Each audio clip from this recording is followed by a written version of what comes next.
ಈ ಶಾಸಕ ಸ್ಥಾನ ಅಂತ ಬಂದಾಗ ನನಗೆ ಒಂದು ರೀತಿಯಾಗಿ ಸೋತ್ರು ಸಹ ಎಲ್ಲೋ ಕಡೆ ಜನಗಳ ಮನಸ್ಸನ್ನ ಗೆದ್ದಿದ್ದೆ ಆ ಸಂದರ್ಭದಲ್ಲಿ. ಹರಿಪ್ರಸಾದ್ ಅವರು, ಡಿ ಕೆ ಶಿವಕುಮಾರ್ ಅವರು, ಎಸ್ ಎಂ ಕೃಷ್ಣ ಅವರು ಯಾಕೆ ಇಂಡಿಪೆಂಡೆಂಟ್ ನಿಲ್ತೀರಾ ನೀವು ಹೋಗಿದ್ದು.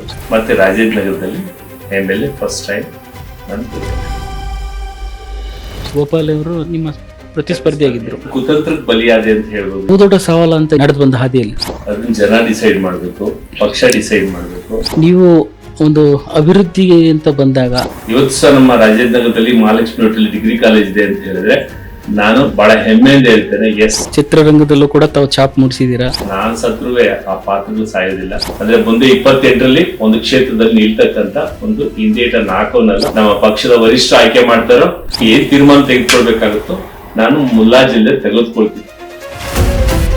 ರಾಜಾಜಿನಗರ ಏನು 5 ವರ್ಷಗಳ ನಿಮ್ಮ ಸುದೀರ್ಘ ಆಡಳಿತ ಅನುಭವ ಮತ್ತ ಆ ಆಡಳಿತ ಮುಗಿಸ್ತಿದ್ದಂಗೆನೆ ಇಲ್ಲಿ ಏರಿಯಾಗಳು ಎಲ್ಲ ಡೈವರ್ಟ್ ಆಯ್ತು ಅಂತ ಕೇಳ್ಬಿಟ್ಟೆ. ಅದಾದ್ಮೇಲೆ ನೀವು ಮಹಾಲಕ್ಷ್ಮಿ ಲೇಔಟ್ ಕ್ಷೇತ್ರಕ್ಕೆ ವಲಸೆ ಹೋಗ್ತೀರಾ.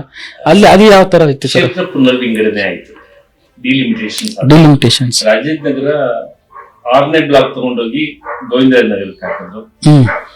1ನೇ ಬ್ಲಾಕ್ ತಗೊಂಡ್ಬಂದು ಮಹಾಲಕ್ಷ್ಮಿ ಲೇಔಟ್ಗೆ ಹಾಕಿದ್ರು.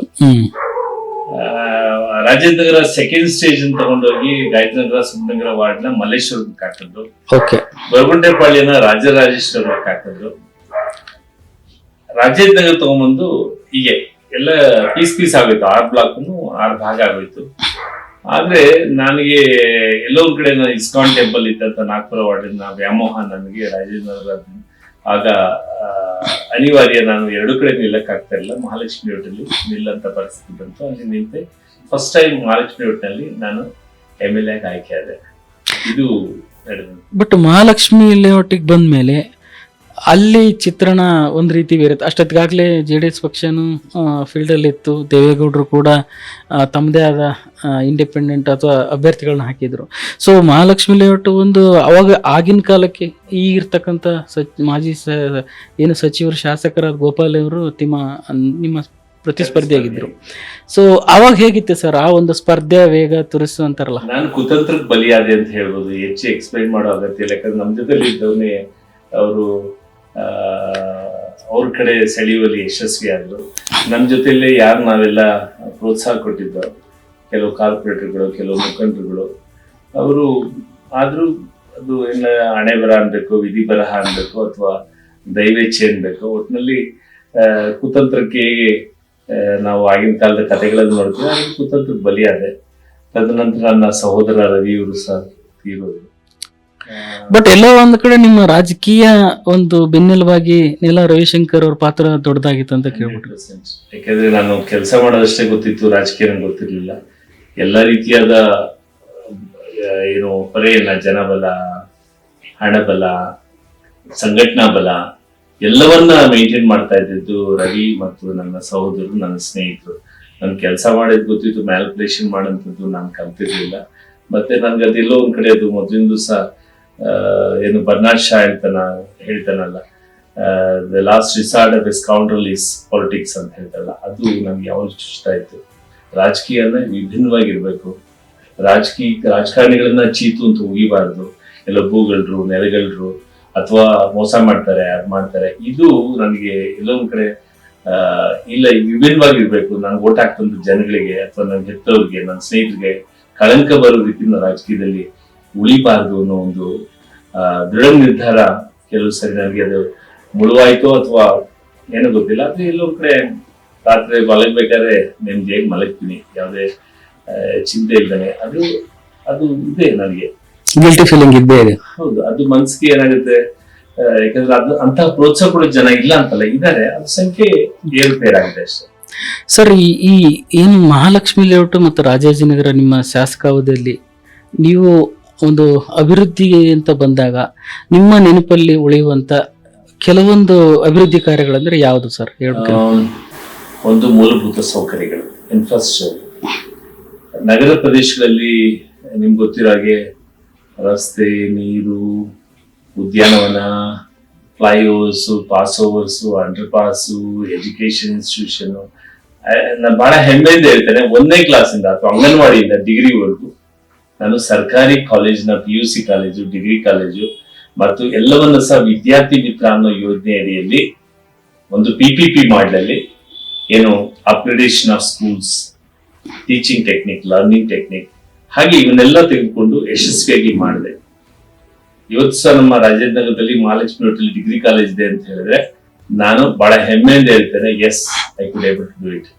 ಇವತ್ತು ನಾನು ಶಂಕರಮೂರ್ತಿಗಳು ನಾನು ಮರೆಯೋದಿಲ್ಲ. ನಾನು ಕಾಂಗ್ರೆಸ್ ಮೆಂಬರ್ ಆಗಿದ್ರು ಸಹ, ಕಾಂಗ್ರೆಸ್ MLA ಆಗಿದ್ರು ಸಹ, ಶಂಕರಮೂರ್ತಿಗಳ ಎಜುಕೇಶನ್ ಮಿನಿಸ್ಟರ್ ಆಗಿದ್ರು. ಕಾಲೇಜ್ ಕೇಳಿದ್ವಿ, ಶಂಕರಮೂರ್ತಿಗಳು ಮಂತ್ರಿ ಎಜುಕೇಶನ್ ಮಿನಿಸ್ಟರ್ ಕಾಲೇಜ್ ಕೊಟ್ಟರು. ಅವತ್ತು 250 ಜನ ಇದ್ದವರು ಇವತ್ತು 2000 ಜನ ವಿದ್ಯಾರ್ಥಿಗಳು ಹೋಗ್ತಾ ಇದ್ದಾರೆ. ಸ್ವಂತ ಜಾಗ ಇರ್ಲಿಲ್ಲ GD ನಾಯ್ಡು ಹಾಲಲ್ಲಿ, ಅದಕ್ಕೋಸ್ಕರ ಜಾಗ ಮಾಡಿಸ್ದೆ, ಅಲ್ಲಿ ಬಿಲ್ಡಿಂಗ್ ಬಂದಿದೆ. ಆದ್ರೆ ದುರಂತ ಅಂದ್ರೆ ಇವತ್ತು ಆಫೀಸ್ ಬಂದು ರಾಜನಗರ ಕ್ಷೇತ್ರದಲ್ಲಿದೆ, ಬಿಲ್ಡಿಂಗ್ ಬಂದು ಮಹಾಲಕ್ಷ್ಮಿ ಕ್ಷೇತ್ರದಲ್ಲಿದೆ. ಹೀಗಾಗ್ಬಿಟ್ಟು ಅಲ್ಲಿ ಇನ್ನೊಂದು ಕಾಲೇಜ್ ಕೊಟ್ಟಿದ್ರೆ ಬಹುಶಃ ಇಬ್ರಿಗೂ ಉಪಯೋಗ ಆಗಿರೋದು. ಆಫೀಸ್ ಒಂದು ಕಡೆ, ಪ್ರಿನ್ಸಿಪಾಲ್ ಚೇಂಬರ್ ಒಂದು ಕಡೆ, ವಿದ್ಯಾರ್ಥಿಗಳು ಒಂದು ಕಡೆ. ಸ್ವಂತ ಬಿಲ್ಡಿಂಗ್ ಇರೋದು ಕಾಲೇಜ್ಗೆ ನಮ್ಮ ಮಹಾಲಕ್ಷ್ಮಿ ಹೋಟೆಲ್, ಆಫೀಸ್ ಇರೋದು ರಾಜೇಂದ್ರ ಕ್ಷೇತ್ರದಲ್ಲಿ. ಸೊ ಈ ರೀತಿ ಆಯ್ತು. ಬಟ್ ಓವರ್ ಆಲ್ ಅವತ್ತು ದಿವಸ ಒಂದು BBA ಓದ್ಬೇಕಾದ್ರೆ, ಡಿಗ್ರಿ ಓದ್ಬೇಕಾದ್ರೆ ಲಕ್ಷಾಂತರ ರೂಪಾಯಿ ಹಣವಂತ ಇರ್ಬೇಕಾಗಿತ್ತು ಖಾಸಗಿ ಶಿಕ್ಷಣ ಸಂಸ್ಥೆಗಳಲ್ಲಿ. ಇವತ್ತು ಬಹಳ 14,000 ರೂಪಾಯಿ ವಿತ್ ಯೂನಿಫಾರ್ಮ್ BBA ಮಾಡ್ಬೋದು, ಇನ್ನೂ ಕಡಿಮೆ ದರದಲ್ಲಿ ಡಿಗ್ರಿ ಮುಗಿಸ್ಬೋದು. ನಮ್ಗೆ ಆ ಹೆಮ್ಮೆ ಇದೆ. PUC ಕಾಲೇಜು, ಬಟ್ ನಮ್ಗೆ ಅವಾಗೆಲ್ಲ ಅಷ್ಟು ದುಡ್ಡು ಇರ್ಲಿಲ್ಲ, ಗ್ರಾಂಟ್ ಬರ್ತಾ ಇರ್ಲಿಲ್ಲ, ಕೊಡ್ತಾ ಇರ್ಲಿಲ್ಲ. ಈಗ ಚೆನ್ನಾಗಿ ಗ್ರಾಂಟ್ ಅನ್ನ ಬಂದಿರೋದ್ರಿಂದ ಅಲ್ಲಿ ಶಾಸಕರುಗಳು. ಬಟ್ ನಮ್ಗೆ ಇನ್ನೂ ಒಂದು ಕೊರತೆ ಇದೆ. ಇನ್ನೂ ರಾಜೇಂದ್ರ ನಗರದಲ್ಲಿ ನಾವು ಬಿಲ್ಡಿಂಗ್ ಅನ್ನ ಈಗ ಆಗಿದೆ, ಸಂಪಂಗಿರಾಮ್ ಶೆಟ್ಟಿ ಮನೆ ಮುಂದ್ಗಡೆ 2nd ಬ್ಲಾಕ್ ಅಲ್ಲಿ. ಅದು ಇನ್ನೂ ಚೆನ್ನಾಗಿ ಮಾಡಬೇಕಾಗಿತ್ತು, ಮಾಡ್ಬೇಕು. ಯಾಕಂದ್ರೆ ಬಸವೇಶ್ವರ ಕಾಲೇಜ್ ಪಕ್ಕದಲ್ಲೇ, KD ಕಾಲೇಜ್ ಪಕ್ಕದಲ್ಲೇ, MES ಕಿಶೋರ್ ಕಾಲೇಜಿನ ಪಕ್ಕದಲ್ಲೇ ಇರ್ತಕ್ಕಂಥ ಜಾಗದಲ್ಲಿ ಖಂಡಿತ ಹೇಳಿದ್ನಲ್ಲ ಬೇಕು. ಇವತ್ತು ಡೊನೇಷನ್ ಅವಳಿ ಮಧ್ಯೆ ಒಂದು ಸರ್ಕಾರಿ ಶಾಲೆ ಅಥವಾ ಸರ್ಕಾರಿ ಕಾಲೇಜು ನಿಜವಾಗ್ಲೂ ಮಧ್ಯಮ ವರ್ಗಕ್ಕೆ ಮತ್ತು ಬಡವರ್ಗಕ್ಕೆ ಒಂದು ಆಶಾದಾಯಕ ಅಂತ ಹೇಳಿ ನಾನು ಭಾವಿಸ್ತೇನೆ. ಬಟ್ ನಿಮ್ಮ ಈ ಸುದೀರ್ಘ ರಾಜಕೀಯ ಜೀವನದಲ್ಲಿ ಸವಾಲು ಅಂತ ಬಂದಾಗ ಬಹುದೊಡ್ಡ ಸವಾಲು ಅಂತ ಯಾವ್ದು ಅನ್ಸುತ್ತೆ ನಿಮ್ಮ ಈ ಅಂದ್ರೆ ಜೀವನದಲ್ಲಿ ನಡೆದು ಬಂದ ಹಾದಿಯಲ್ಲಿ? ಸವಾಲನ್ನಕ್ಕಿಂತ ಹೆಚ್ಚಾಗಿ ಇವತ್ತಿನ ಎಲ್ಲರೂ ಬಯಸೋದೇನಂದ್ರೆ ಮಾವು, ಆದ್ರೆ ಬಿತ್ತೋದೆಲ್ಲ ಬೇವು. ಅಂದ್ರೆ ಬಹುಪಾಲು ಜನ, ನಾನು ಎಲ್ಲರನ್ನೂ ಹೇಳ್ತಾ ಇಲ್ಲ, ಒಳ್ಳೆ ರಾಜಕಾರಣಿ ಬೇಕು, ಒಳ್ಳೆ MLA ಬೇಕು, ಒಳ್ಳೆ ಕಾರ್ಪೊರೇಟರ್ ಬೇಕು, ಒಳ್ಳೆ ಮಂತ್ರಿ ಬೇಕು, ಒಳ್ಳೆ ಮುಖ್ಯಮಂತ್ರಿ ಬೇಕು, ಒಳ್ಳೆ MP ಬೇಕು ಅಂತ ಬಯಸ್ತಾರೆ. ಆದ್ರೆ ಅವಕಾಶ ಬಂದಾಗ ನಮ್ ಜನ ಯಾಕೆ ಒಂದು ಸ್ವಂತ ಬುದ್ಧಿಯನ್ನು ಉಪಯೋಗಿಸಿದಿಲ್ಲ? ಯಾವ್ದೊಂದು ಊರಲ್ಲಿ ತಿಳ್ಕೊಳ್ಳಿ, ಒಳ್ಳೆ ಮೇಷ್ಟ್ರು ಬೇಕಪ್ಪ ನಮ್ಮ ಸ್ಕೂಲ್ಗೆ, ನಮ್ಮ ಆಸ್ಪತ್ರೆಗೆ ಒಳ್ಳೆ ಡಾಕ್ಟರ್ ಬೇಕಪ್ಪ, ಒಳ್ಳೆ ಇಂಜಿನಿಯರ್ ಇದ್ರೆ ಒಳ್ಳೆ ಬ್ರಿಡ್ಜ್ ಆಗುತ್ತೆ. ಮತ್ತೊಂದು ಇವತ್ತು ನೋಡಿ, ನಮ್ಮ ರಾಜೇಂದ್ರ ನಗರ ಮೋದಿ ಸರ್ಕಲ್, ಮೋದಿ ಆಸ್ಪತ್ರೆ ರೋಡ್ ಇಂದ ಕಾಡಲ್ಲಿ ಅಂಡರ್ ಪಾಸ್ ಮಾಡಿದ್ರು, ರಾಜೇಂದ್ರ ಎಂಟ್ರೆನ್ಸ್ ಅಲ್ಲಿ ಮಾಡಿದ್ರು, ವಿಜಯನಗರ ಎಂಟ್ರೆನ್ಸ್ ಅಲ್ಲಿ ಮಾಡಿದ್ರು, ಎಲ್ಲಿ ನಮ್ಮ ಫಸ್ಟ್ ಬ್ಲಾಕ್ ಅಲ್ಲಿ ಪಾಸ್ ಓವರ್ ಮಾಡಿದ್ರು, ಅದಾದ್ಮೇಲೆ ಕಡ್ರಿಯೋ ಸ್ಟುಡಿಯೋ ಹತ್ರ ಮಾಡಿದ್ರು. ಇವತ್ತು ಅರ್ಧವರ್ಷ ಸದಾನಂದಗೌಡರು ಮುಖ್ಯಮಂತ್ರಿ ಇದ್ರು, ಇವತ್ತು ಕಂಪ್ಲೀಟ್ ಆಗ್ಲಿಲ್ಲ. ಅಂದ್ರೆ ಜನಗಳಿಗೆ ಒಂದು ಒಂದು ಪ್ರಗತಿ ಆಗ್ಬೇಕಾದ್ರೆ ಸ್ಟೆಬಿಲಿಟಿ ಬಹಳ ಮುಖ್ಯ. ಸ್ಥಿರತೆ ಇದ್ದಾಗ ಮಾತ್ರ ಪ್ರಗತಿ ಆಗ್ಲಿಕ್ಕೆ ಸಾಧ್ಯ ಆಗುತ್ತೆ. ಸೊ ಸ್ಟೆಬಿಲಿಟಿ ಇರ್ತಕ್ಕಂಥದ್ದು ಕೊಡೋದು, ಶಕ್ತಿ ಇರೋದು ಜನಶಕ್ತಿ ಮಾತ್ರ, ಮತದಾರ ಮಾತ್ರ. ಈ ಸಂದರ್ಭದಲ್ಲಿ ನಾನು ಏನು ಹೇಳಕ್ಕಾಗಲ್ಲ. ಯಾಕಂದ್ರೆ ಅಂಬೇಡ್ಕರ್ ಅಂತವ್ರನ್ನೇ ಸೋಲ್ಸ್ಬಿಟ್ಟಿದ್ದಾರೆ, ಶೇಷನ್ ಅಂತವ್ರನ್ನೇ ಸೋಲ್ಸ್ಬಿಟ್ಟಿದ್ದಾರೆ, ದೊಡ್ಡ ದೊಡ್ಡ ಘಟಾನುಘಟಿ ವಾಜಪೇಯಿ ಅವ್ರನ್ನ ಸೋಲ್ಸಿದ್ದಾರೆ. ಸೊ ಡೆಮೋಕ್ರಸಿ ಇವೆಲ್ಲ ಆಗುತ್ತೆ. ಬಟ್ ಸೋಲು ಗೆಲುವು ಮುಖ್ಯ ಅಲ್ಲ, ಇರಷ್ಟು ದಿವಸ ನಾವು ಏನ್ ಮಾಡೋದು ಅನ್ನೋದು ಬಹಳ ಮುಖ್ಯ. ಒಂದೇ ಉಸಿರುವರೆಗೂ ನಮ್ಮ ಋಣವನ್ನ ಅಥವಾ ಮತದಾರ ಋಣವನ್ನ ತೀರಿಸುವ ದಿಕ್ಕಿನಲ್ಲಿ ನಾವು ಕಾರ್ಯೋನ್ಮುಖರಾಗಬೇಕು ಅಂತಕ್ಕಂಥದ್ದು ನನಗೆ ಬಹಳ ಆಸೆ ಇದ್ದಿದ್ದು. ನಿರುದ್ಯೋಗ ಸಮಸ್ಯೆ ಬಗ್ಗೆ ಬೆಂಗಳೂರು ಗಾರ್ಡನ್ ಸಿಟಿ ಅಂತ ಹೇಳ್ತಾರೆ, 92 ಪಾರ್ಕ್ಗಳನ್ನು ಮಾಡಿದ್ದಾರೆ. ಗೊರಗುಂಟೆ ಪಾಳ್ಯದಿಂದ ಹಿಡಿದು ಪೊಲೀಸ್ ಕ್ವಾರ್ಟರ್ಸ್ ವರೆಗೂ, ಆಗಿನ ರಾಜೇಂದ್ರ ನಗರದಿಂದ, ನಂತರ Mahalakshmi hotel, over high tension line, water line ಮೇಲೆ ಅಷ್ಟೇ ಅಲ್ಲ, ಹಲವಾರು ಕಾರ್ಯಕ್ರಮ, ವಿದ್ಯಾರ್ಥಿ ಮಿತ್ರ, ಉದ್ಯೋಗ ಮೇಳ, ಜನಪದ ಜಾತ್ರೆ, ಟಾಲೆಂಟ್ಸ್ ಆಫ್ ರಾಜೇಂದ್ರ ನಗರ್, ಪ್ರತಿಭೋತ್ಸವ, ವಸಂತೋತ್ಸವ, ಬಾನಾಡಿಗಳೇ ಮರಳಿ ಬೆಂಗಳೂರಿಗೆ ಬಂದಿದ್ದ bring back birds to Bangalore ಅಂತಕ್ಕಂಥ ಕಾನ್ಸೆಪ್ಟ್. ಮತ್ತೆ ಇವತ್ತು ಏನ್ ಬಿಟ್ಟು ವೃಕ್ಷಗಣತಿ ಬಗ್ಗೆ ಕೃಷ್ಣ ಬೈರೇಗೌಡರು ಮಾತಾಡಿದ್ದಾರೆ ನೋಡಿ. ನಮ್ಮ ಬಜೆಟ್ ಪುಸ್ತಕ ತೆಗೆದು ನೋಡಿ, ಚಂದ್ರಶೇಖರ್ ಮೇಯರ್ ಆಗಿದ್ರು, ನಾನು TNF ಕಮಿಟಿ ಚೇರ್ಮನ್ ಇದ್ದೆ. ಅವ್ರ ದಿವಸ ಪ್ರತಿಯೊಂದು ವಾರ್ಡ್ಗಳಿಗೆ ಹಣ ಮೀಸಲಿಟ್ಟು ವೃಕ್ಷ ಗಣತಿಯನ್ನ ಮಾಡಬೇಕು. ಹೇಗೆ ರಾಜ್ಯದಲ್ಲಿ ಹುಲಿ ಎಷ್ಟು ಸಂಖ್ಯೆ ಇದೆ, ಆನೆ ಎಷ್ಟಿದೆ, ಜಾನುವಾರುಗಳು ಎಷ್ಟಿದೆ, ಜನಗಳು ಎಷ್ಟಿದ್ದಾರೆ ಅಂತ ಮಾಡ್ತಾರೆ. ಪ್ರತಿ ಕಾನ್ಸ್ಟಿಟ್ಯೂನ್ಸಿಗಳಲ್ಲಿ ವೃಕ್ಷ ಗಣತಿ ಆಗ್ಬೇಕು. ವಾರ್ಡ್ಗಳಲ್ಲಿ ಆಗ್ಬೇಕು, ಎಷ್ಟು ನೆಟ್ರು, ಎಷ್ಟು ಕಟ್ ಮಾಡಿದ್ರು, ಎಷ್ಟು ಗಿಡಗಳಿಗೆ ಇವತ್ತು ಅಪಾಯದ ಅಂಚಿನಲ್ಲಿದೆ, ಅದು ಬೊಟಾನಿಕಲ್ ನೇಮ್ ಏನು, ಅದನ್ನ PPP ಮಾಡೆಲ್ ಮಾಡಬೇಕು ಅಂತ ಹೇಳಿ ಕೊಟ್ಟಿದ್ದು. ಕೆರೆ ಸಿರಿ ಅಂತ ಮಾಡಿದ್ದು. ನಿಮ್ಗೆ ಗೊತ್ತಿದೆ, ಜಲಮಂಡಲಿಯಿಂದ ತಿಪ್ಪಗೊಂಡನಹಳ್ಳಿಯಿಂದ ಜಲಮಂಡಲಿಗೆ ಅಂತ ಒಂದು ಪಾದಯಾತ್ರೆ ಮಾಡಿದೆ ನಾನು ನಮ್ಮ ಸ್ನೇಹಿತರೆಲ್ಲ. ಏನಕ್ಕೆ ಮಾಡಿದ್ರು? ತಿಪ್ಪಗೊಂಡನಹಳ್ಳಿ ಕೆರೆ ಉಳಿಸಿ.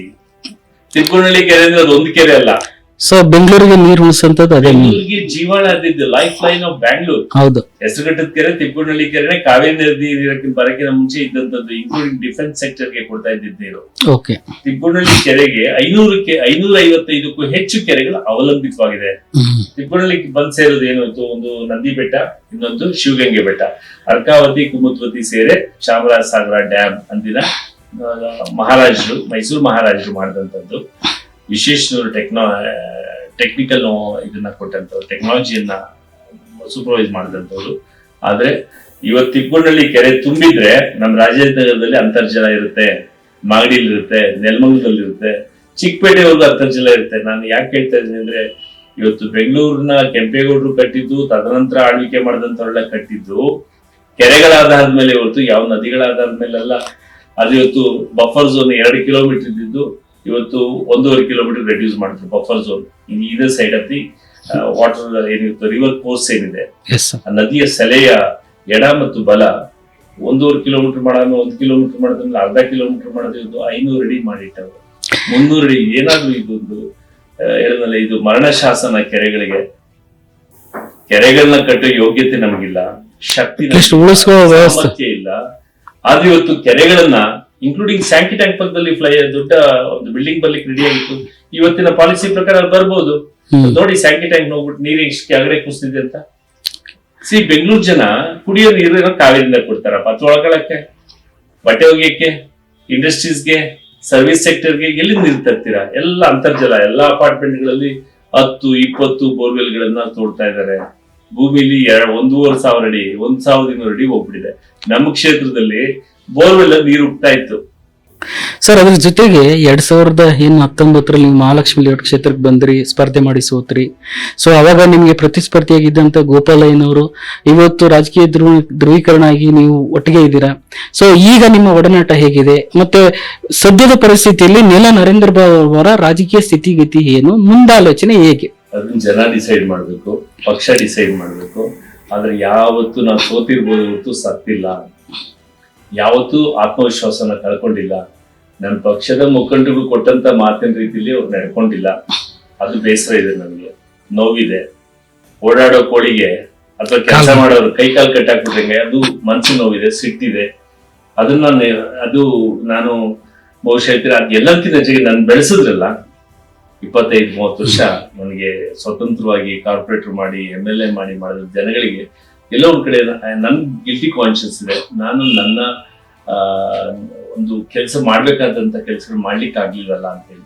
ನಾವೇನೇ ಮಾಡಿರ್ಬೋದು, ಇವತ್ತಿಷ್ಟು ಹಲವಾರು ಪಾಲಿಸಿಗಳನ್ನ ಎಜುಕೇಶನ್ ಬಗ್ಗೆ ಇರ್ಬೋದು, ಎಂಪ್ಲಾಯ್ಮೆಂಟ್ ಬಗ್ಗೆ ಇರ್ಬೋದು, ಇನ್ಫ್ರಾಸ್ಟ್ರಕ್ಚರ್ ಬಗ್ಗೆ ಇರ್ಬೋದು, ಇವೆಲ್ಲವನ್ನು ಅಂದಾಗ ಐ ಫೀಲ್ ಗಿಲ್ಟಿ. ನಾನೊಂದು ಧ್ವನಿಯಾಗಿರ್ಬೇಕಾಗಿತ್ತು ಅಸೆಂಬ್ಲಿನಲ್ಲಿ, ಅಪರ್ ಹೌಸ್ ಅಲ್ಲೋ ಎಲ್ಲೋ, ಅದು ಆಗ್ಲಿಲ್ವಲ್ಲ ಅನ್ನೋ ಸಿಟ್ಟಂತೂ ನೋವಂತೂ ಇದ್ದೇ ಇದೆ.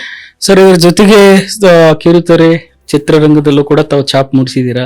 ಸೊ ಅದ್ರ ಬಗ್ಗೆ ಶಾರ್ಟ್ ಆಗಿ ಹೇಳೋದಾದ್ರೆ ನಮ್ಮ ವೀಕ್ಷಕರಿಗೆ. ನಾನು ಯಾವಾಗಲೂ ಕುಳಿತು ತುಕ್ಕಿಡಿಯೋಕ್ಕಿಂತ ಕೆಲಸ ಮಾಡ್ತಾ ಹೋಗೋದು ಇಷ್ಟಪಡೋದು. ಓಕೆ. ನನಗೆ it's God's grace, God's gift, ದೇವರ ಒಂದು ಆಶೀರ್ವಾದ ಮತ್ತು ನನ್ನ ಪೂರ್ವಿಕರ ಆಶೀರ್ವಾದದಿಂದ ಕಲೆ ಅಂತಕ್ಕಂಥದ್ದು ನನ್ನ ಪಾಲಿದಿಂದ ಮೈಗೂಡಿಸ್ಕೊಂಡು ಬಂದಿದ್ದೇನೆ. ಇವೆಲ್ಲ ಜಂಜಾಟಗಳ ಮಧ್ಯೆ 60 ಸೀರಿಯಲ್ ಆಕ್ಟ್ ಮಾಡಿದ್ದೇನೆ, 22 ಸಿನಿಮಾ ಆಕ್ಟ್ ಮಾಡಿದ್ದೇನೆ, ರಂಗಭೂಮಿಯಲ್ಲಿದ್ದೇನೆ. ಸ್ವತಃ ಒಬ್ಬ ಭರತನಾಟ್ಯ ಕಲಾವಿದನಾಗಿ ನಾನು ಆರಂಭ ಮಾಡಿದಂಥದ್ದು, ರಂಗಭೂಮಿಯಲ್ಲಿ ಬೆಳೆದಂಥದ್ದು. TS ನಾಗಾಭರಣ ದ್ವಾಕೀಶ್ ಅಂತವರ ಇಲ್ಲಿ ರಾವಣ ರಾಜ್ಯ ಸಿನಿಮಾದಲ್ಲಿ ನಾನು ಮೊದಲೇ ಒಬ್ಬ ನಿರುದ್ಯೋಗಿ ಯುವಕರ ಇಂಜಿನಿಯರಿಂಗ್ ಗ್ರಾಜುಯೇಟ್ ಆಗಿ ನಾನು ಪ್ರವೇಶ ಮಾಡಿದಂಥದ್ದು. ಮತ್ತು HMK ಮೂರ್ತಿಯವರ ಸಿಹಿ ಕಹಿ ಧಾರಾವಾಹಿ, ಕರ್ಣ, ಕೆಂಪೇಗೌಡ, ಕೃಷ್ಣಾನಿ ಬೇಗನೆ ಬರೋ, ಹೀಗೆ ಹಲವಾರು ಧಾರಾವಾಹಿಗಳನ್ನ ಮಾಡ್ತಕ್ಕಂಥ ಅವಕಾಶ ಸಿಕ್ತು. ಇದು ನನ್ನ ಭಾಗ್ಯ ಅಂತ ಹೇಳ್ತೇನೆ. ನಾನ್ ಸತ್ರುವೆ ಆ ಪಾತ್ರಗಳು ಸಾಯೋದಿಲ್ಲ, ಮತ್ತು ಅವಕಾಶ ಕೊಟ್ಟಂತ ಆ ಪಾತ್ರಗಳಿದೆಯಲ್ಲ ಇವತ್ತು ಜೀವಂತವಾಗಿದೆ. ಜನಗಳ ಸ್ಮರಣೆ ನೆನಪು ಮಾಡ್ಕೊಂಡು ಯಾಕೆ ಮಾಡಲ್ಲ ಏನವೆ ಅಂತ ಹೇಳ್ತಾರೆ. ಆದ್ರೆ ಒಬ್ಬ ಗಂಡಸ್ಗೆ ಒಂದು ವೃತ್ತಿ ಅನ್ನೋದು ಬಹಳ ಮುಖ್ಯ. ರಾಜಕಾರಣಿ ಆಗ್ಲಿ ಏನೇ ಆಗ್ಲಿ, ಅವನ ಅನ್ನವನ್ನ ಅವನು ಮುಟ್ಸ್ಕೊಂಡ್ ತಿನ್ಬೇಕು. ಬೇರೆಯವರ ಕಣ್ಣೀರಲ್ಲಿ ಅವನ ಅನ್ನ ಬೇಯಬಾರ್ದೇ ಹೊರತು ತನ್ನ ಬೆವರು ನೀರಲ್ಲಿ ಅನ್ನ ಬೇಯಬೇಕು ಅನ್ನೋ ಆ ತತ್ವಕ್ಕೆ ನಾನು ಬದಲಾಗಿರ್ತಕ್ಕಂಥ. ಹೀಗಾಗಿ ನಾನು ಒಬ್ಬ ವೃತ್ತಿಯಲ್ಲಿ ಕಲಾವಿದ, ಪ್ರವೃತ್ತಿಯಲ್ಲಿ ಸಾಮಾಜಿಕ ಸೇವಕ. ಸರ್, ಕೊನೆಯದಾಗಿ ತಮ್ಮ ಕ್ಷೇತ್ರದ ಜನರಿಗೆ, ತಮ್ಮ ಬೆಂಬಲಿಗರಿಗೆ ಅಥವಾ ಸಿನಿ ರಸಿಕರಿಗೆ ಏನು ಸಂದೇಶವನ್ನು ಕೊಡ್ತೀರಾ ಸರ್ ಈ ಸಂದರ್ಭದಲ್ಲಿ? ನಾನು ಸಿನಿ ರಸಿಕರಿಗೆ ಹೇಳೋದು ಇಷ್ಟೇನೆ, ಒಳ್ಳೆ ಚಿತ್ರಗಳು ಬಂದಾಗ ದಯವಿಟ್ಟು ಪ್ರೋತ್ಸಾಹಿಸಿ. ಒಳ್ಳೆ ಚಿತ್ರ, ಕೆಟ್ಟ ಚಿತ್ರ ಅದಕ್ಕೆ ಹೆಚ್ಚಾಗಿ ಕನ್ನಡ ಚಿತ್ರಗಳು ಉಳಿಬೇಕು. ಯಾಕಂದ್ರೆ ಕನ್ನಡ ಚಿತ್ರರಂಗಕ್ಕೆ ತಂದೆ ಆದ ಇತಿಹಾಸ ಇದೆ. ಕೆಲವರಲ್ಲಿ ಅದನ್ನೆಲ್ಲ ಕೆಡಿಸ್ಬಿಟ್ಟಿದ್ದಾರೆ. ಅಂದ್ರೆ ಹೀರೋ ಓರಿಯೆಂಟೆಡ್ ಸಬ್ಜೆಕ್ಟ್ ಮಾಡೋದು, ಸಬ್ಜೆಕ್ಟ್ ಓರಿಯೆಂಟೆಡ್ ಆಗಿ ಹೀರೋನ ಅಡಾಪ್ಟ್ ಮಾಡೋದು, ಹೀರೋ ಓರಿಯೆಂಟೆಡ್ ಸಬ್ಜೆಕ್ಟ್ ಮಾಡಿ 5 ಕೋಟಿ 10 ಕೋಟಿ 20 ಕೋಟಿ 30 ಕೋಟಿ 100 ಕೋಟಿ ಈಗೆಲ್ಲ ಮಾಡಿ ಸಿನಿಮಾದ ಕಮರ್ಷಿಯಲ್ ನಿರ್ಮಾಣ ಮಾಡೋದೇ ಕಷ್ಟ ಅನ್ನೋದು, ಮತ್ತೆ ಎಲ್ಲ ರಿಲೀಸ್ ಮಾಡೋದು ಎಷ್ಟು ಕಷ್ಟ ಅಂತ ಗೊತ್ತು. ಮತ್ತೆ ಜೊತೆಗೆ ಚಿತ್ರರಂಗದಲ್ಲಿ ಥಿಯೇಟರ್ಗಳು ಸಿಗೋದಿಲ್ಲ. ಮತ್ತೆ ಅಷ್ಟು ಸುಲಭವಾಗಿ ಕನ್ನಡ ಚಿತ್ರರಂಗದಲ್ಲಿ ಪರಭಾಷಿಕರ ಕಪಿಮುಷ್ಟಿಯಲ್ಲಿ ಕನ್ನಡ ಚಿತ್ರರಂಗ ಇದೆ. ಈ ಎನ್ನಡ ಎಕ್ಕಡ ಮಧ್ಯೆ ಕನ್ನಡ, ಹೌದು, ಚೇಂಬರ್ಗಳಲ್ಲಿ ಥಿಯೇಟರ್ಗಳು ಕೊಡ್ಸೋದು. ಮತ್ತೆ ನಿಮ್ಗೆ ಗೊತ್ತಿರ್ಬೋದು, ಯಾವ್ದು ನಮ್ಮ ಮಾಲ್ಗಳಲ್ಲಿ 500 ರೂಪಾಯಿ 600 ರೂಪಾಯಿ, ಏನಿದು? ನಾಚಿಕೆ ಆಗ್ಬೇಕು. ಇದೇ ಪಕ್ಕದ ತಮಿಳ್ನಾಡಲ್ಲಿ ಕಡಿಮೆ ರೇಟ್ಗೆ 100 ರೂಪಾಯಿ ಒಳಗಡೆ ಟಿಕೆಟ್ ಸಿಗುತ್ತೆ. ನಮ್ಮ ರಾಜ್ಯದಲ್ಲಿ ಹೋಟೆಲ್ ಸ್ಟೇ ತರ್ತಾರೆ. ಅದು ಥಿಯೇಟರ್ಗೆ ಒಂದು ಸಾಮಾನ್ಯ ಮಿಡ್ಲ್ ಕ್ಲಾಸ್ನವರು ಗಂಡ ಹೆಂಡತಿ 3 ಜನ ಮಕ್ಳು ಹೋದ್ರೆ 600 ರೂಪಾಯಿ ಒಂದು ಟಿಕೆಟ್, 700 ರೂಪಾಯಿ ಟಿಕೆಟ್, 1000 ರೂಪಾಯಿ ಟಿಕೆಟ್ ಅಂದ್ರೆ ಅವ್ನು ಬರೋ ಸಂಬಳ ಎಲ್ಲ ಅದಕ್ಕೆ ಕೊಡ್ಬೇಕು. ಪಾಪ್ಕಾರ್ನ್ ಮತ್ತೊಂದು ತಿಂಡಿ ತಗೊಂಡ್ರೆ ಏನಾಗುತ್ತೆ? ಸೊ ಜಯಲಲಿತಾ ಬಹಳ ದೊಡ್ಡ ನಿರ್ಧಾರ ತೆಗೆದುಕೊಂಡ್ರು. ನಮ್ಮ ರಾಜ್ಯದಲ್ಲಿ ಅಂತದ್ದು ಆಗ್ಬೇಕು, ಅಫೋರ್ಡಬಲ್ ಕಾಸ್ಟ್ ಅಲ್ಲಿ ಆಗ್ಬೇಕು. ಥಿಯೇಟರ್ಗಳಿಗೆ ಎಷ್ಟೋ ಜನ ಹೋಮ್ ಥಿಯೇಟರ್ಗಳಿದೆ, ಸಿನಿಮಾಲ್ ಬಂದ್ಬಿಡುತ್ತೆ, ನೆಟ್ಫ್ಲಿಕ್ಸ್ ಅಲ್ಲಿ ಮತ್ತೊಂದು ಮಗದಲ್ಲಿ ಬಂದ್ಬಿಡುತ್ತೆ. ಆದ್ರೆ ಥಿಯೇಟರ್ ಅಲ್ಲಿ ನೋಡೋ ಮಜಾನೇ ಬೇರೆ. ಅಲ್ಲ, ಸರ್ಕಾರದವರೇ ತಾವೇ ಸದ್ದ ಸರ್ಕಾರದಿಂದ ಏನೋ ಥಿಯೇಟರ್ ಮಾಡೋ ಯೋಜನೆ ಅಂತಿದೆ. ಅದು ನೋಡಿ, ಏನೇ ಮಾಡಿದ್ರು ನಾನು ಹೇಳಿದ್ರು, ನಮ್ಮ ಮಾಲ್ಗಳಲ್ಲಿ ಇದೆಲ್ಲ ಥಿಯೇಟರ್ಗಳು, ಮಿನಿ ಥಿಯೇಟರ್ಗಳು, ಆ ಥಿಯೇಟರ್ಗಳಲ್ಲಿ ಕಾಸ್ಟ್ ನ ಕಡಿಮೆ ಮಾಡ್ತಕ್ಕಂಥದ್ದು ಈ ಶಕ್ತಿ ನಮ್ಮ ಚಿತ್ರರಂಗಕ್ಕೆ, ಚಿತ್ರರಂಗದ ಫಿಲ್ಮ್ ಚೇಂಬರ್ ಇರ್ಬೋದು ಅಥವಾ ರಾಜಕಾರಣಿಗಳಿಗೆ ಅಥವಾ ಇನ್ಫಾರ್ಮೇಶನ್ ಹೇಳ್ಬೇಕು. ಎಸ್, ಕೋರ್ಟ್ ನ ಸ್ಟೇ ಬಂದ್ರೆ ಸ್ಟೇ ಕೊಟ್ಟರೆ ವೆಕೇಟ್ ಮಾಡಿಸ್ಬೇಕು, ಇಲ್ಲ ಸಾಮಾನ್ಯ ಥಿಯೇಟರ್ಗೆ ಏನೋ ಹೋಗ್ಲಿಕ್ಕೆ ಸಾಧ್ಯ. ಮತ್ತು ಚಾನೆಲ್ಗಳಲ್ಲಿ ಕನ್ನಡ ತನ ಇರ್ತಕ್ಕಂಥ ಧಾರಾವಾಹಿಗಳು ಬರಬೇಕು, ಕನ್ನಡದ ಕಾದಂಬರಿಗಳು ಬರಬೇಕು, ಒಳ್ಳೊಳ್ಳೆ ಐತಿಹಾಸಿಕ ಕಾದಂಬರಿಗಳು. ನಾವು ಕೆಂಪೇಗೌಡ ಮಾಡಿದ್ದು, ಮಹಾಭಾರತ ಮಾಡಿದ್ದು, ರಾಮಾಯಣ ಮಾಡಿದ್ದು, ಐತಿಹಾಸಿಕ ಎಂತೆಂತ ಹಿಸ್ಟಾರಿಕಲ್ ಪರ್ಸನ್ಸ್ ಮಾಡ್ತಿದ್ದು, ಒಳ್ಳೆ ನಾವೆಲ್ ಬೇಸ್ ಬರ್ತಾ ಇದೆ. ಈಗ ನಾವೆಲ್ಲ ಚಾನಲ್ ಅಲ್ಲಿ ಏನ್ ಹೇಳ್ತಾರೋ ಅದು ಯಾವ್ದು ಡಬ್ ಮಾಡಿದ್ರೆ ಬಟ್ ಮಾಡೋದು. ಪಾಪ ಈಗ ಕ್ರಿಯೇಟಿವಿಟಿ ಅನ್ನೋದೇ ಕಡಿಮೆ ಆಗ್ತಾ ಇದೆ, ಇದು ಆಗ್ಬಾರ್ದು ಅಂತಕ್ಕಂಥದ್ದು. ಮತ್ತು ರಾಜಕಾರಣದ ಬಗ್ಗೆ ಹೇಳೋದಾದ್ರೆ, ನನ್ನ ಬೆಂಬಲಿಗರಿಗೆ ಅಥವಾ ನಮ್ಮ ಹಿತೈಷಿಗಳಿಗೆ ನಾನು ಬೆಳೆಸೋರ್ಗೆ ಹೇಳೋದಿಷ್ಟೇ, ನರೇಂದ್ರ ಬಾಬು ಯಾವತ್ತು ಹಿಂಜರಿಯೋನೇ ಇಲ್ಲ, ಚುನಾವಣೆಗೆ ಯಾವತ್ತು ಹಿಂಜರಿಯೋನೇ ಇಲ್ಲ. ಸೋಲೋ ಗೆಲುವು ತೀರ್ಕೊಡ್ತಕ್ಕಂಥದ್ದು ಮತದಾರ ಪ್ರಭುಗಳು ಮತ್ತು ಆ ಭಗವಂತನ ಇಚ್ಛೆಯಿಂದ ನಡೆಯುತ್ತೆ. ಆದ್ರೆ ನಿಮ್ಮ ಪರವಾಗಿ ಯಾವತ್ತು ನಿಲ್ತಾನೆ. ಖಂಡಿತವಾಗ್ಲೂ ಇವತ್ತಲ್ಲ ನಾಳೆ ಅಂದ್ರೆ ಮುಂದೆ 28ರಲ್ಲಿ ಒಂದು ಕ್ಷೇತ್ರದಲ್ಲಿ ನಿಲ್ತಕ್ಕಂತ ಒಂದು ಹಿಂದೇಟ ನಾಲ್ಕವನ್ನಲ್ಲ, ಒಂದು ಕ್ಷೇತ್ರವನ್ನ ನಮ್ಮ ಪಕ್ಷದ ವರಿಷ್ಠ ಆಯ್ಕೆ ಮಾಡ್ತಾರೋ ಅಥವಾ ಆ ಪರಿಸ್ಥಿತಿನ ಏನ್ ತೀರ್ಮಾನ ತೆಗೆದುಕೊಳ್ಬೇಕಾಗುತ್ತೋ ನಾನು ಮುಲ್ಲಾಜಿಲ್ಲದೆ ತೆಗೆದುಕೊಳ್ತೀನಿ ಅಂತಕ್ಕಂಥ ಮಾತನ್ನ ಈ ಸಂದರ್ಭ ಹೇಳಿ ಬಯಸ್ತೇನೆ. ರೈಟ್ ಸರ್, ಇಷ್ಟೊತ್ತು ನಮ್ಮ ಸ್ಟುಡಿಯೋಗೆ ಬಂದು ನಿಮ್ಮ ವ್ಯಕ್ತಿ ಪರಿಚಯ ಜೊತೆಗೆ ನಿಮ್ಮ ಏನು ಶಾಸಕ ಆಡಳಿತ ರಾಜಕೀಯ ಜೀವನದ ಸುದೀರ್ಘವಾದ ಪಯಣದ ಬಗ್ಗೆ ನಮ್ಮ ಜೊತೆ ಹಂಚ್ಕೊಂಡಿದ್ದೀರಾ. ಸೊ ನಿಮಗೆ ನಮ್ಮ ಸ್ಟುಡಿಯೋದ ಪರವಾಗಿ ಮತ್ತು ರಾಜ್ಯದ ಜನತೆ ಪರವಾಗಿ ಮುಂದಿನ ನಿಮ್ಮ ಎಲ್ಲ ಪ್ರಾಜೆಕ್ಟ್ಗಳಿಗೆ ಯಶಸ್ಸು ಸಿಗಲಿ, ಮತ್ತಷ್ಟು ನಿಮಗೆ ಸ್ಥಾನಮಾನಗಳು ಅರಸಿ ಬರಲಿ ಅನ್ನೋದು ನಮ್ಮ ಆಶೆ ಆಗಿದೆ ಸರ್. ತುಂಬಾ ಧನ್ಯವಾದಗಳು ಬಂದಿದ್ದಕ್ಕೆ. ನಿಮಗೂ ಎಲ್ಲ ವೀಕ್ಷಕರಿಗೂ ಮತ್ತೊಮ್ಮೆ ಕೃತಜ್ಞತೆಗಳು. ನಿಮ್ಮ ಆಶೀರ್ವಾದವೇ ನನಗೆ ಶ್ರೀರಕ್ಷೆ. ಮತ್ತು ನಿಮ್ಮ ಧ್ವನಿಯಾಗಿ ಮತ್ತೊಮ್ಮೆ ನಾನು ವಿಧಾನಸಭೆಯಲ್ಲಿ ಅಥವಾ ಜನಪ್ರತಿನಿಧಿಗಳ ವೇದಿಕೆಯಲ್ಲಿ ಖಂಡಿತವಾಗ್ಲೂ ಧ್ವನಿ ಎತ್ತಬೇಕು ಅಂತಕ್ಕಂಥ ಹಂಬಲ ನಂದಾಗಿದೆ. ಈ ದೃಷ್ಟಿನಲ್ಲಿ ನಿಮ್ಮೆಲ್ಲರ ಸದಾ ಆಶೀರ್ವಾದ ಇರಲಿ. ಮತ್ತೊಮ್ಮೆ ನಿಮ್ಮ ಮಾಧ್ಯಮದ ಎಲ್ಲ ತಂತ್ರಜ್ಞರಿಗೆ ಚಂದ್ರಶೇಖರ್ ನಿಮಗೂ ಸಹ ನಮಸ್ಕಾರ. ಸೊ ನೋಡಿದ್ರಲ್ಲ, ಇದು ಈ ವಾರದ ವಿಶೇಷ ಅತಿಥಿಯ ಸಂದರ್ಶನವಾಗಿತ್ತು. ಮತ್ತೊಬ್ಬ ವಿಶೇಷ ಅತಿಥಿಯೊಂದಿಗೆ ಮುಂದಿನ ವಾರ ನಿಮ್ಮನ್ನ ಭೇಟಿಯಾಗ್ತೀನಿ. ಅಲ್ಲಿವರೆಗೂ ನೋಡ್ತಾ ಇರಿ MCN ಮೀಡಿಯಾ ನ್ಯೂಸ್. ಇದು ನಿಮ್ಮ ಧ್ವನಿ. ನಮಸ್ಕಾರ.